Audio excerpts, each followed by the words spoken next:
Hello everyone. तो आज की वीडियो में हम देखेंगे कि भारत के जो 12 ज्योतिर्लिंग हैं उनके बारे में हम जानने की कोशिश करेंगे। साथ ही में हम देखेंगे कि जो शिवलिंग होते हैं और जो ज्योतिर्लिंग होते हैं उनमें अंतर क्या होता है, और हम इनके बारे में डिटेल से जानेंगे कि कौन सा ज्योतिर्लिंग कहाँ स्थित है और कहाँ स्थित है। और हम ज्योतिर्लिंग, जो शिवलिंग और ज्योतिर्लिंग में जो भी डिफरेंस होता है या जो ये अलग अलग होते हैं तो ये क्यों होते हैं उसको भी हम जानने का प्रयास करेंगे। तो आइए हम वीडियो की शुरुआत करते हैं।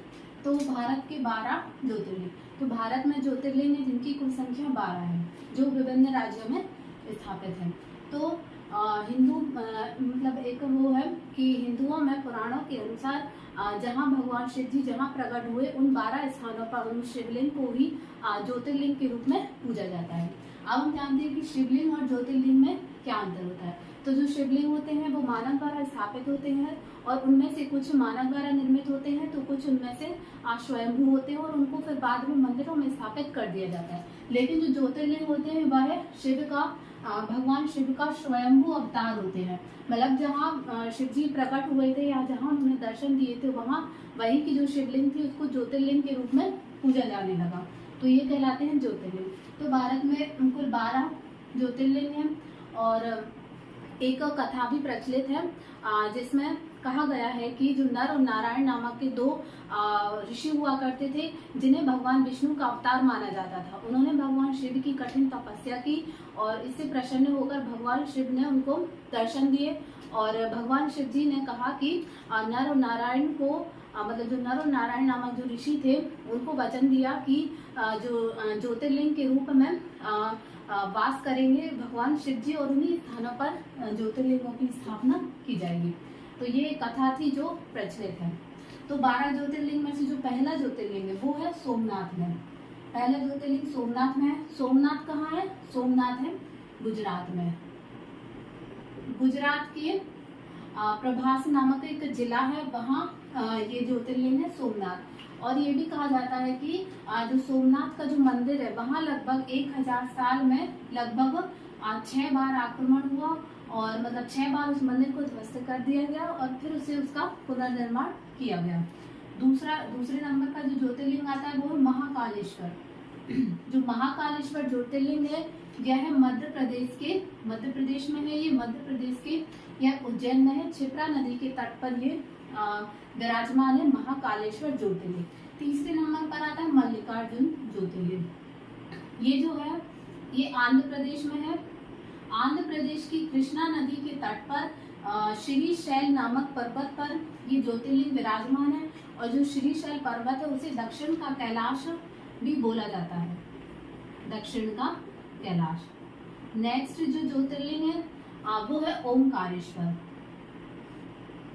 जो ओमकारेश्वर है वो भी मध्य प्रदेश में है। मध्य प्रदेश में नर्मदा नदी पर एक द्वीप पर स्थापित है ये ओमकारेश्वर ज्योतिर्लिंग। ये जो ओमकारेश्वर ज्योतिर्लिंग है यहाँ पर ओमकारेश्वर और अमलेश्वर नामक के 2 लिंग हैं, परंतु ये जो लिंग है 2 उनको एक ही लिंग का एक ही स्वरूप मानकर पूजा जाता है। नेक्स्ट है केदारनाथ।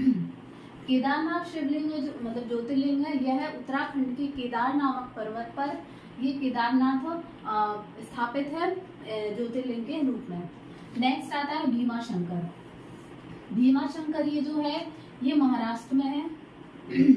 महाराष्ट्र की मुंबई से लगभग 100 किलोमीटर की दूरी पर भीमा नामक नदी के तट पर सह्याद्री पर्वत पर ये स्थापित है भीमाशंकर ज्योतिर्लिंग। नेक्स्ट है काशी विश्वनाथ ज्योतिर्लिंग। काशी विश्वनाथ ज्योतिर्लिंग यह उत्तर प्रदेश के वाराणसी स्थित काशी में विराजमान है और कहा जाता है कि उत्तर प्रदेश में मतलब उत्तर भारत में ये जो ज्योतिर्लिंग इसकी काफी अधिक मान्यता है। नेक्स्ट है त्र्यंबकेश्वर। त्र्यंबकेश्वर भी महाराष्ट्र में है। महाराष्ट्र के नासिक नामक जिले में ये गोदावरी नदी के तट पर ये ज्योतिर्लिंग स्थित है और कहा जाता है कि जो इसी मतलब इसी स्थान पर गोदावरी नदी का उद्गम स्थल भी माना जाता है। ये हो गया 8। नेक्स्ट है हमारा वैद्यनाथ। वैद्यनाथ ज्योतिर्लिंग है जो वह झारखंड के देवघर के परली नामक ग्राम में स्थित है और ऐसी मान्यता है कि जो भगवान शिव जी का जो वैद्यनाथ रूप था वह यही प्रकट हुआ था, तो इसी का नाम है वैद्यनाथ। ज्योतिर्लिंग। नेक्स्ट है रामेश्वरम। रामेश्वरम है ये जो है ये तमिलनाडु के रामनाड जिले में विराजमान है। तमिलनाडु के रामनाड जिले में विराजमान है ये रामेश्वरम ज्योतिर्लिंग। रामायण एवं अन्य पुराणों के अनुसार भगवान राम जी ने लंका पर आक्रमण करने से पूर्व यहाँ मतलब रामेश्वरम में शिव जी की पूजा की थी, इसीलिए या इसका नाम रामेश्वरम, रामेश्वरम अर्थात राम के ईश्वर के रूप में पूजा जाता है। नेक्स्ट है नागेश्वर। नागेश्वर भी गुजरात में, गुजरात के द्वारका में स्थित है ये नागेश्वर ज्योतिर्लिंग। अंत में आता है कृष्णेश्वर। ये जो है कृष्णेश्वर, यह महाराष्ट्र के यह औरंगाबाद जिले में एलोरा नामक गुफाओं के निकट स्थापित है ये कृष्णेश्वर ज्योतिर्लिंग। ये हो गया कुल 12 ज्योतिर्लिंग जो भारत में विभिन्न स्थानों पर स्थित है। अब हम इन शॉर्ट में ये देख लेते हैं कि किन राज्य में कितने ज्योतिर्लिंग हैं।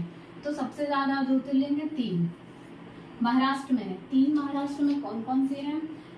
एक हो गया भीमाशंकर, दूसरा हो गया त्र्यंबकेश्वर और तीसरा हो गया कृष्णेश्वर। ये 3 है महाराष्ट्र में। 2 है मध्य प्रदेश में। मध्य प्रदेश में हमने कौन कौन से देखे थे? तो मध्य प्रदेश में एक महाकालेश्वर और एक ओमकारेश्वर है, और 2 ही है गुजरात में। गुजरात में हमने देखे थे एक सोमनाथ है और एक है ये नागेश्वर। ये 2 है गुजरात में, और एक है आंध्र प्रदेश में, झारखंड में, उत्तर प्रदेश में, तमिलनाडु में और उत्तराखंड में। इन सभी जगह पर एक एक ज्योतिर्लिंग स्थित है। आई होप गाइस आपको ये वीडियो पसंद आएगा तो प्लीज सपोर्ट कीजिए। Thank you.